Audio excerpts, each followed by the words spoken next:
नमस्कार दोस्तों। बिहार में नीतीश कुमार और भाजपा खेमा अपने आप को किसी भी परिस्थिति में मजबूत करने की तैयारी कर रहे हैं। दोस्तों, बिहार में एक अलग तरीके की पॉलिटिक्स चल पड़ी है। एक तरफ अमित शाह दिल्ली में बैठक बुलाकर नीतीश कुमार के उत्तराधिकारी पर ललन सिंह से चर्चा कर रहे हैं। दूसरी तरफ नीतीश कुमार के बेटे को पॉलिटिक्स में लाया जा रहा है। तीसरी तरफ उपेंद्र कुशवाहा के 3 विधायक पहले ही चुपचाप स्पीकर से मुलाकात कर चुके हैं और विद्रोह के स्वर भी उठने लग गए हैं। और इधर ओवैसी के विधायकों से नीतीश कुमार की मुलाकात हो रही है। तो बिहार में क्या कुछ चल रहा है और क्यों चल रहा है? क्योंकि सरकार तो बन चुकी है, लेकिन शांति अभी तक स्थापित क्यों नहीं हुई है? रस्साकशी अभी भी जारी है। इसको समझने के लिए और इसको बेहतर तरीके से समझाने के लिए हमारे साथ बिहार के वरिष्ठ पत्रकार सरोज सिंह जी हैं। सरोज सर, भाजपा नीतीश कुमार के सक्सीडर को आखिर क्यों लाना चाहती है और क्यों इतनी चिंता कर रही है कि नीतीश कुमार के उत्तराधिकारी कौन है? देखिए, चुनाव से पहले भी भाजपा यही चाहती थी कि नंबर कुछ इस तरह का उसके पास आए कि नीतीश कुमार पर एक दबाव हो और वो अपना सीएम बिहार में बना सके। लेकिन जनादेश दूसरे तरीके का आया, नीतीश कुमार के पक्ष में आया। भाजपा चुपचाप बैठ गई, क्योंकि उस समय कुछ भी फेरबदल मैसेज खराब करता बीजेपी के लिए, पार्टी के लिए। तो शांत होकर उन्होंने मुख्यमंत्री बना दिया नीतीश कुमार को। लेकिन सपना तो यही है प्रज्ञा जी की, यहाँ पर भाजपा का सीएम हो, बिहार में भाजपा का सीएम हो। और जो तैयारी है, जिस मीटिंग की आपने चर्चा की, अमित शाह वाली मीटिंग की, उसमें तो साफ साफ कहा गया है कि भाई आप एग्जिट प्लान दीजिए। नीतीश कुमार के बाद क्या है उनके पास एग्जिट प्लान? तो नीतीश कुमार को भी इसकी सब भनक है। और आप देखेंगे नीतीश कुमार के डेली के कार्यक्रमों को, तो लगातार समीक्षा है। कल भी वो चंपारण में थे, एक दिन दूसरे इलाके में गए थे। तो जो हेल्थ ग्राउंड पर बीजेपी नीतीश कुमार को घेरना चाहती है कि खराब हेल्थ के कारण आप अपना एग्जिट प्लान बताइए, उस आधार को ही नीतीश कुमार खत्म कर देना चाहते हैं कि मैं तो फिट हूं, मैं तो सब जगह जा रहा हूं, काम कर रहा हूं, अधिकारियों से मीटिंग ले रहा हूं, हम कहाँ अनफिट है, हम तो फिट है। तब तो आपका आधार ही गलत है हमको एग्जिट प्लान हमसे मांगने का।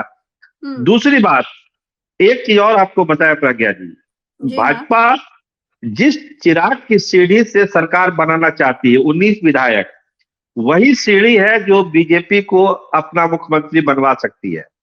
और नीतीश कुमार उसी सीढ़ी को खींच लेना चाहते हैं कि ना वो सीढ़ी रहेगी, ना भाजपा का सीएम बिहार में बनेगा। तो तैयारी उसी की चल रही है नीतीश कुमार खेमे में। नाम दिया गया है मिशन 100, यानी 100 विधायकों की पार्टी जनता दल यूनाइटेड।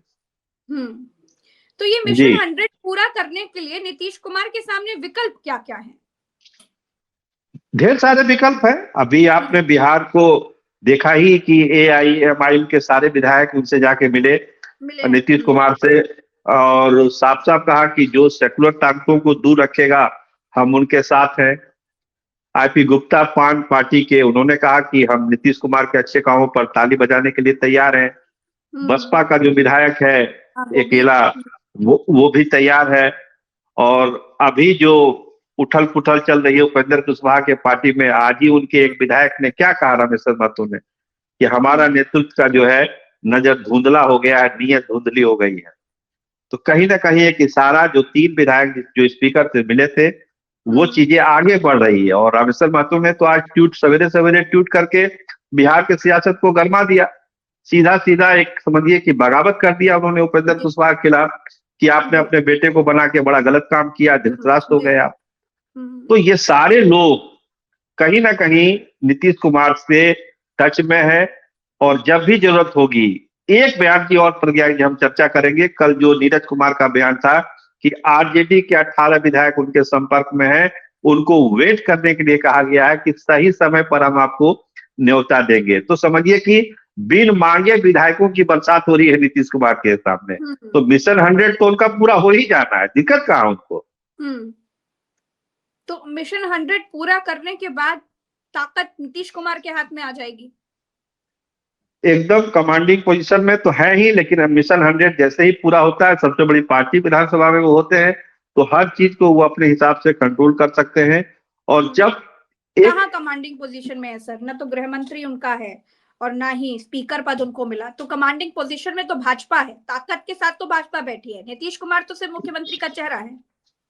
इसीलिए तो मिशन 100 हो रहा है प्रज्ञा जी। मिशन 100 अगर हो रहा है तो उसकी वजह भी यही है कि जो पावर सेंटर अभी दिख रहा है भाजपा के साथ है, जैसे ही ये मिशन पूरा होगा पावर सेंटर शिफ्ट होगा, फिर तो नीतीश कुमार को भाजपा की जरूरत ही नहीं पड़ेगी। फिर तो वो सरकार बनाएंगे अपने हिसाब से, जैसे वो अपने चलाते हैं, अभी भी चला रहे हैं, हनक के साथ चला रहे हैं। कुछ चीजों से नीतीश कुमार कंप्रोमाइज नहीं करते, खासकर अपने हनक के साथ वो कंप्रोमाइज नहीं होने देंगे। उसके लिए उनको जो भी करना पड़े, 11वीं बार शपथ भी लेनी पड़ी तो वो शपथ ले लेंगे, लेकिन जिस स्टाइल में वो अपनी सरकार चलाते हैं उसमें कोई कंप्रोमाइज नीतीश कुमार को जहां तक हम जानते हैं वो के साथ, उनके ऑरा के साथ कॉम्प्रोमाइज नहीं कर सकती है भाजपा। इसीलिए अब उनके उत्तराधिकारी की चिंता भाजपा को सताने लगी है। अमित शाह मीटिंग बुला रहे हैं, उनको चिंता हो रही है सर। हाँ, चिंता तो होना स्वाभाविक है, क्योंकि बीजेपी को भी लगता है कि ये एक मौका है, 89 विधायक उनके पास है, एक मौका उनके पास है कि इस बार बीजेपी का मुख्यमंत्री वो बना ले देर सवेर, भले उसमें थोड़ा समय लगे, लेकिन उसकी प्रक्रिया शुरू की है बीजेपी ने, मीटिंग हुई है, एग्जिट प्लान मांगा जा रहा है कि अगर नीतीश कुमार, क्योंकि नीतीश कुमार ने कभी परिवारवाद को सपोर्ट नहीं किया, यही कारण है कि वो अपने बेटे को राजनीति में नहीं लेकर के आए, वरना उनके पास मौके बहुत सारे थे, वो चाहते तो निशांत को जरूर लेकर के आते। लेकिन अब हर कोई चर्चा कर रहा है कि निशांत को राजनीति में आना चाहिए, निशांत को बिहार की राजनीति संभालनी चाहिए। तो ये क्या हो रहा है, इसको थोड़ा सा समझाइए हमें। नीतीश कुमार देखिए, लेकिन बाकी सब बोल रहे हैं। वो नहीं बोलेंगे। ये जो आप बात बोल रही है ना, ये भाजपा की भाषा है, जिसको कभी संजय झा बोल देते हैं, कभी दूसरे लोग बोल देते हैं। नीतीश कुमार ये बात नहीं बोलेंगे। भाजपा को लगता है कि निशांत को लाकर, अंदर लाकर नीतीश कुमार को हम एग्जिट कर सकते हैं, मतलब निशांत की एंट्री हो जाए और नीतीश एग्जिट हो जाए, ये प्लान। लेकिन नीतीश कुमार आसान होगा नीतीश के मुकाबले। हाँ, उनसे हैंडल करना बीजेपी के लिए बहुत आसान हो जाएगा। तो ये चीजें चल रही है। लेकिन नीतीश कुमार जिस चीज के लिए जाने जाते हैं, परिवारवाद का विरोध, आपने ठीक कहा कि कई ऐसे मौके हैं कि निशांत को बहुत बड़े बड़े पद दिए जा सकते थे, कि नीतीश कुमार ने मना कर दिया। हमारा भी मानना है कि जब तक एक्टिव पॉलिटिक्स में नीतीश कुमार है, निशांत की एंट्री नहीं होगी बिहार के पॉलिटिक्स में। हाँ, वो रिटायर कर दिया पॉलिटिकली, तभी होगी उनकी एंट्री निशांत की, अगर होनी होगी तो। तो इस वजह से भाजपा चाहती है कि बेटे को ले आए, अपना मुख्यमंत्री हो जाए, बेटे को एक अच्छा पद दे दिया जाए, नीतीश कुमार को कोई सम्मानजनक पद दिया जाए। ये उनका अपना गेम प्लान चलते रहता है, चुनाव से पहले भी था, अभी भी है, आगे भी चलता रहेगा। लेकिन नीतीश कुमार बहुत ठोक बजा के सारी चीजों को इस बार देख रहे हैं। जनादेश जिस तरह से मिला है, पूरे सुपर एक्टिव मोड में है। कोई ये नहीं कह सकता कि नीतीश कुमार फिजिकली अनफिट है। मतलब अभूतपूर्व सुधार हुआ है प्रज्ञा जी उनके कामकाज में और उनके हेल्थ में। मतलब लगता है कि वही 5-10 वाले नीतीश कुमार एक बार फिर से अवतरित हो गए। मतलब ठंड बढ़ी हुई है, और इस ठंड में भी चंपारण जाके मीटिंग लेना, गया जाके मीटिंग लेना, दूसरी जगह जाके मीटिंग लेना, तो आप समझ सकती हैं कि अभी कोई जरूरत नहीं है इन चीजों की। लेकिन नीतीश कुमार ऑन है, अभी नई नई सरकार बनी है, महीना भी नहीं पूरा हुआ है, और इतना एक्टिव मुख्यमंत्री, 3-3 नए विभाग बना दिए गए हैं, उनके सेक्रेटरी तय कर दिए गए हैं कि आपको रोजगार पर काम करना है, आपको इंडस्ट्री पर काम करना है। तो मतलब पूरा कि बिहार में एनडीए के विधायकों की लामबंदी का खेल अब शुरू हो गया है। हाँ, ये आप कह सकती हैं कि एक लामबंदी है। नीतीश अपने पक्ष में चीजों को करना चाह रहे हैं, भाजपा अपने हिसाब से चीजों को देख रही है। विपक्ष तो सरेंडर मोड में है, विपक्ष के पास अभी बहुत सारी चीज करने के लिए है नहीं। वो तो जिस तरह से नीतीश चाहेंगे उस हिसाब से हैंडल कर लेंगे उस चीजों को। लेकिन जो हैरानी करती है प्रज्ञा जी बात, कि इतना बड़ा जनादेश है, फिर भी भाजपा और जेडीयू में अविश्वास की भावना है, और छोटी छोटी पार्टियां दिल खोल के नीतीश के कुमार आने के लिए तैयार है कि नीतीश कुमार एक इशारा करें, हम जाके नीतीश कुमार के साथ बैठ जाए। ये स्थिति है बिहार में भी। तो क्या कारण है कि बातचीत मतलब बैठ नहीं पा रही है सही? भाई भाजपा अपना मुख्यमंत्री चाहती है, लेकिन भाजपा ने बनाया तो नीतीश कुमार को ही। अब उसे मजबूरी कह लीजिए या फिर जरूरत कह लीजिए, वो अलग बात है कि जो ड्राइव खुद कर रही है भाजपा, लेकिन मुख्यमंत्री की कुर्सी पर तो नीतीश कुमार बैठे हैं। तो अब क्या जरूरत है अशांति स्थापित करने की, अब क्या जरूरत है ये सब लामबंदी वामबंदी करने की? चलिए चलने देते ना, ताकत तो है ही आपके पास में। नीतीश कुमार अपना करेंगे जो उनको करना है, भाजपा को इतनी तकलीफ क्यों हो रही है? यही चीज तो हैरान करती है, जो मैंने कहा ना कि एक दूसरे पर भरोसा नहीं होना। जी हाँ। गृह मंत्रालय आपने लिया, स्पीकर पद लिया, आगे क्या करेंगे ये भरोसा नहीं नीतीश कुमार को। और इसीलिए वो अपनी अपनी इनिंग जो है एकदम सुरक्षित रखना चाहते हैं कि वो नॉट आउट रहे। इसके लिए ही सारी चीजें हो रही है। आप उस आधार को ही खत्म कर देना चाहते हैं, जो मैंने शुरुआत में कही कि मैं फिजिकली फिट हूं, इस आधार पर आप मेरा एग्जिट प्लान नहीं बना सकते। आपका जो मंसूबा है कि 19 एलजेपी के विधायकों के साथ एक बहुमत बना लेंगे, हम उस सीढ़ी को ही धीरे धीरे खत्म करने जा रहे हैं। और वो सीढ़ी खत्म होने का सिलसिला भी शुरू होगा बहुत जल्द बिहार में। तो फिर भाजपा के हाथ में कुछ बचेगा नहीं, बस वही बचेगा, ठीक है नीतीश जी आप जैसे चलाना आप चलाइए, हम आपके साथ हैं, हमको कोई दिक्कत नहीं है। जो अभी तक 20 साल से होता आया है, फिर उसी स्थिति में बीजेपी आ जाएगी। फिर न एग्जिट प्लान मांगा जाएगा, ना फिर ज्यादा दबाव बनाया जाएगा नीतीश कुमार के ऊपर कि आप ये करिए वो करिए। विधायक का जो विद्रोह का रूप एक बार आपको सामने देखने को मिला है, क्योंकि नाराजगी तो तब होनी चाहिए थी ना जब बेटे को बनाया था मंत्री।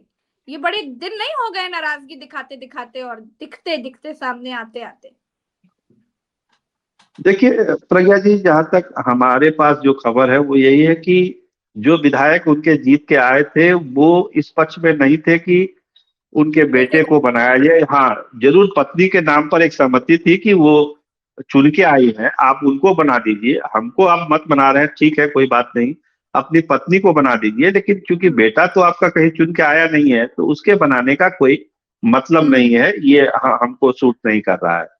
और जब अंतिम फैसला लिया उपेंद्र कुशवाहा ने उस रात में, उसके बारे में कोई जानकारी इन विधायकों के पास नहीं थी। खुलकर और बोल दूसरा जो कि क्यों बनाया, उन्होंने रीजन भी तो बताया कि इससे पहले हमारे विधायक तोड़ लिए गए भाई, अब हम ऐसा चांस नहीं लेना चाहते, तो हम अपने बेटे को बना रहे हैं। यही चीज है। देखिए आज जो रामेश्वर महतो ने यही दो बातें कही, जो उन्होंने ट्वीट किया है उसमें यही दो बातें हैं कि एक तो पहली नजर में आपने हमको गैर भरोसेमंद मान लिया कि ये लोग पार्टी तोड़ सकते हैं, आपने हम पर भरोसा ही नहीं किया, जबकि आपके पार्टी से हम जीत के आए। दूसरी बात कि पार्टी जब हम बना रहे थे तो हम लोगों का कंधा लगा, तो बनाने के समय दीपक प्रकाश नहीं थे, बचाने के लिए दीपक प्रकाश आए हैं। जब हम बना रहे थे तो उस समय दीपक प्रकाश कहाँ थे पार्टी में?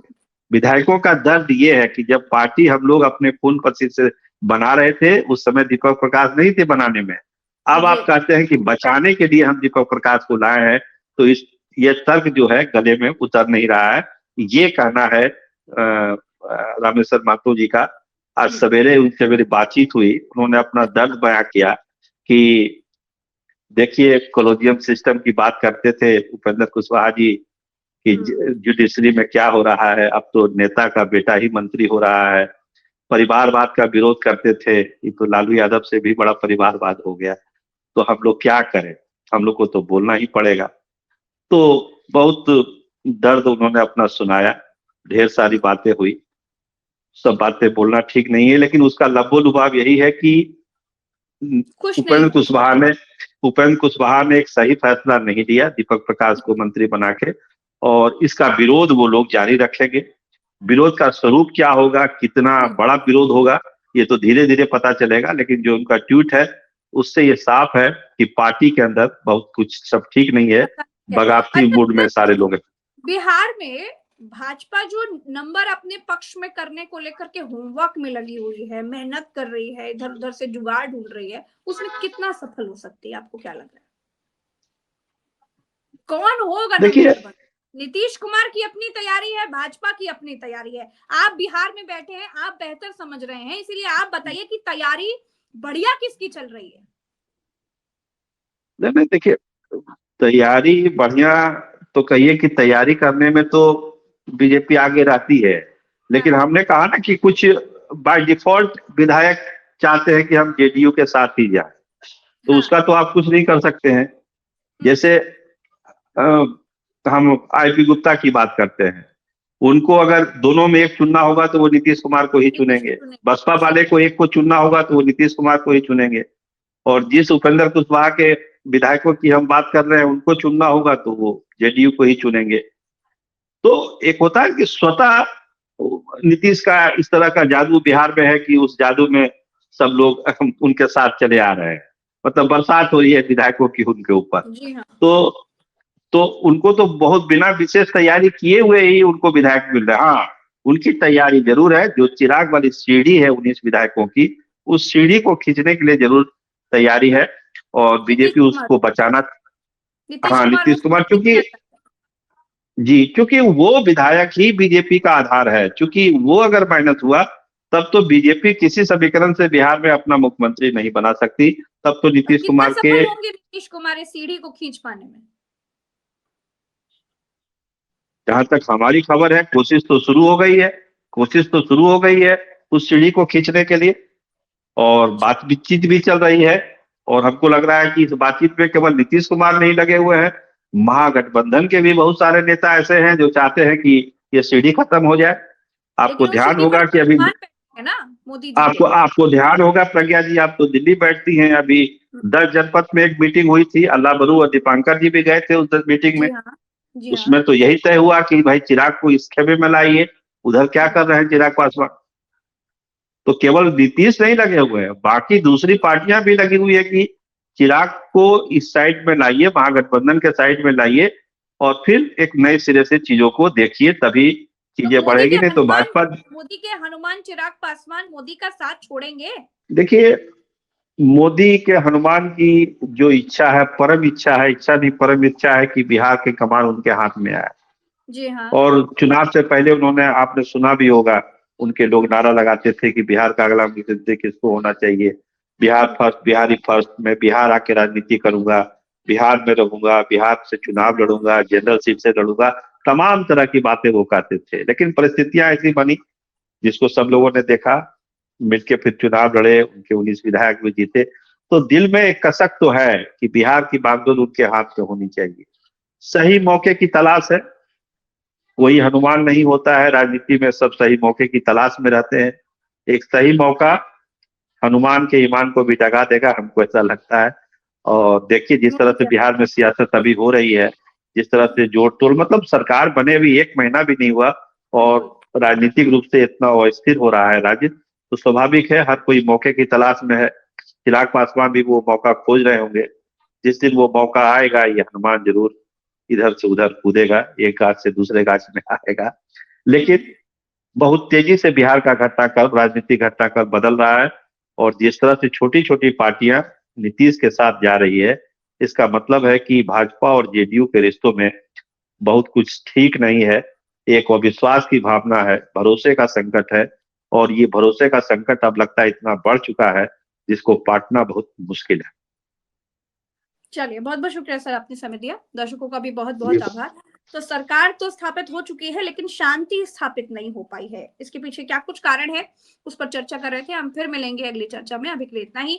चैनल को सब्सक्राइब कीजिएगा, वीडियो को शेयर कीजिएगा और आपकी राय क्या है कमेंट में बताइएगा। नमस्कार, जय।